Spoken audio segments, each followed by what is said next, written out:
सतनाम साहिब बंदगी। इस वाणी में सदगुरु अपने विचार प्रकट करते हैं और भक्तों को समझाने के लिए जो शिक्षा देते हैं सत्य मार्ग में चलने के लिए, सो यहाँ पर इस वाणी को अच्छी तरह से समझते हैं। साहिब कहते हैं, वन परे तो नेकी करे ना, नहीं आखिर होगा मरना। ये संसार असार जाने के, समझ बूझे पग धरना। नहीं किसी जाल में जाए फंसोगे, ज्यों जंगल का हिरना। कहते हैं कि अगर बन सके तो किसी के साथ अच्छा ही करना, नहीं तो इस शरीर को छोड़ना तो है ही, मतलब मरना तो है ही, ये तो पता ही होना चाहिए।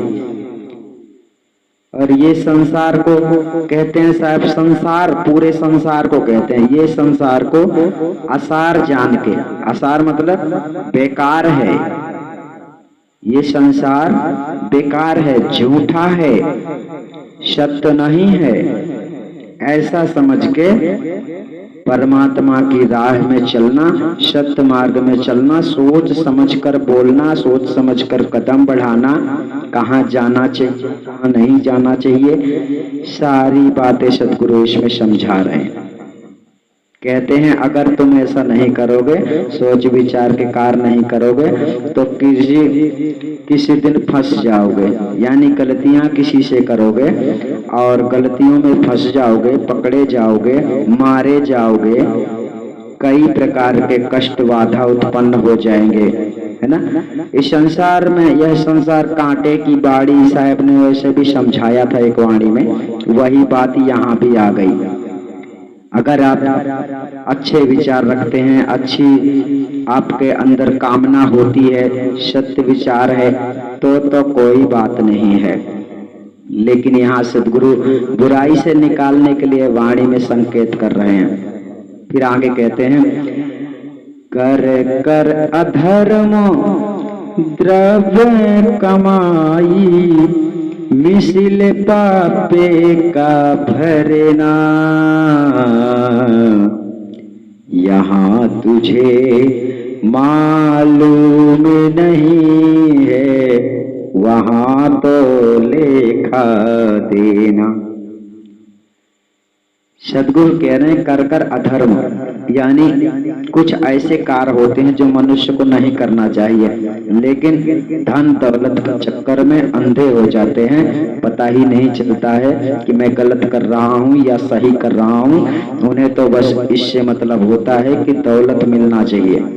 तो यहाँ पर सदगुरु वही कह रहे हैं, अगर अधर्म का कार्य कर रहा है, जो अधर्म यानी बुराई फैला रहा है, कुछ लोगों के ऐसे बिजनेस हैं जिससे संसार में बुराई फैलती है, जैसे शराब की दुकान चलाना, शराब बेचना अधर्म ही है, जहर बेचते हैं, है ना। तो मिसिल पाप का भरना, अर्थात उसका हिसाब किताब देना ही पड़ेगा।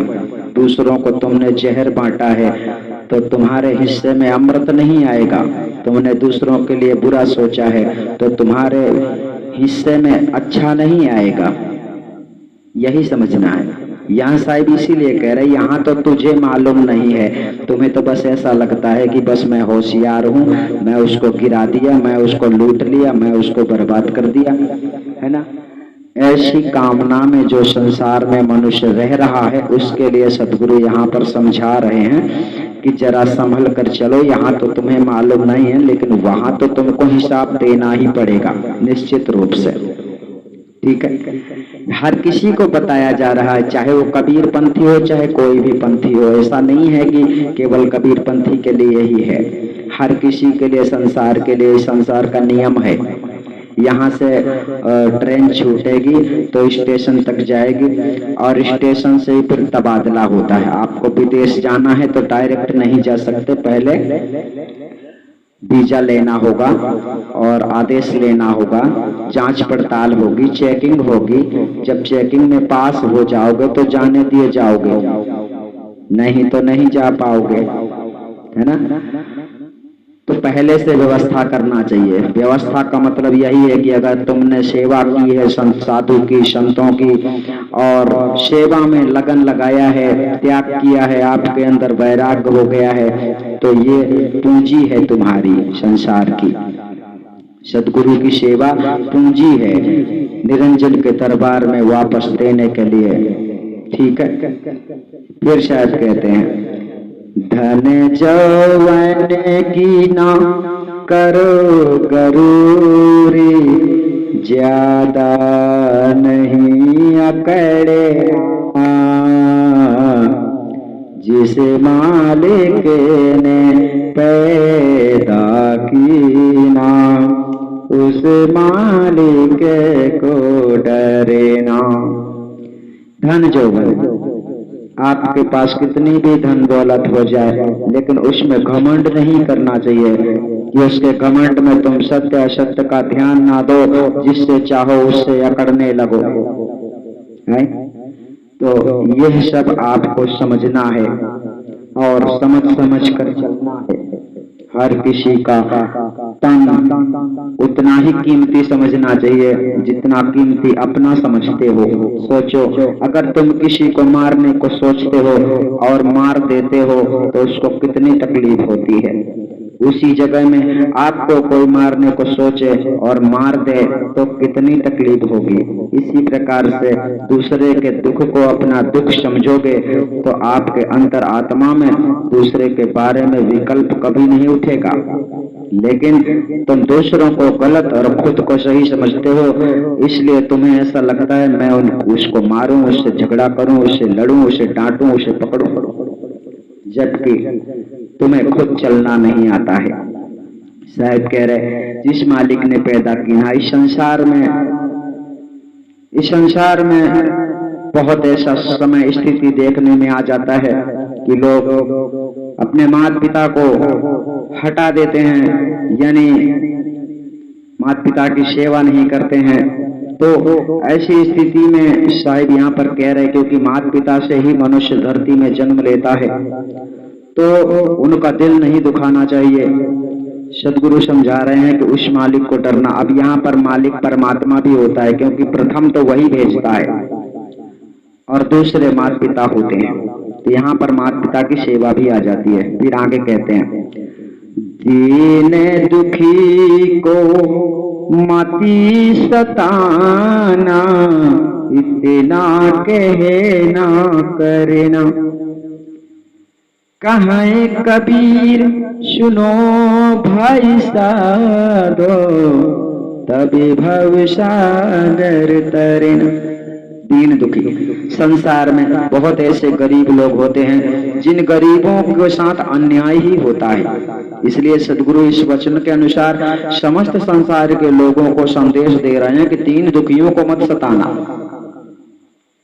यानी ऊपर के कड़ी में ही कह दिया, बन परे तो नेकी करना, नहीं तो आखिर होगा मरना।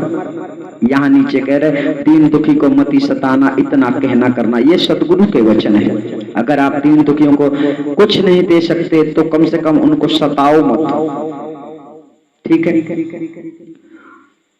कहे कबीर सुनो भाई साधो, तब भव सागर तरना। अब ये भव सागर से तरना अति कठिन है और अपने आप को बदलना, अपने आप के अंदर सत्पुरुष परमात्मा के नियम को धारण करना अति कठिन, अति मुश्किल है। इसलिए बड़ी दुविधा का विषय है। इतना सरल नहीं है कि पंजीरी बट रही है, खा लोगे तो अमर हो जाओगे। गलत बात। कर्म प्रधान विश्व रच रखा, तो आप कर्मों के बाहर कैसे जा सकते हो? तुम अपने मन में खुदा बन सकते हो, तुम अपने मन में राजा बन सकते हो, मगर तुम राजा नहीं हो। तुम्हें भिखारी ही बने रहना चाहिए और सद्गुरु के नजरों में गिरना नहीं चाहिए, अर्थात छल कपट प्रपंच द्वेष मतभेद ये सब नहीं रखना चाहिए, समदृष्टि रखना चाहिए, किसी से झूठ नहीं बोलना चाहिए। ये साहिब का संदेश है। इस वाणी के माध्यम से जो आपको सुनने को मिला है सो आपको अपने हृदय में धारण करना है। और साहिब की वाणी अगर आपको पसंद आई है तो वीडियो को लाइक करके साहिब का सम्मान करना है। सतनाम साहिब बंदगी।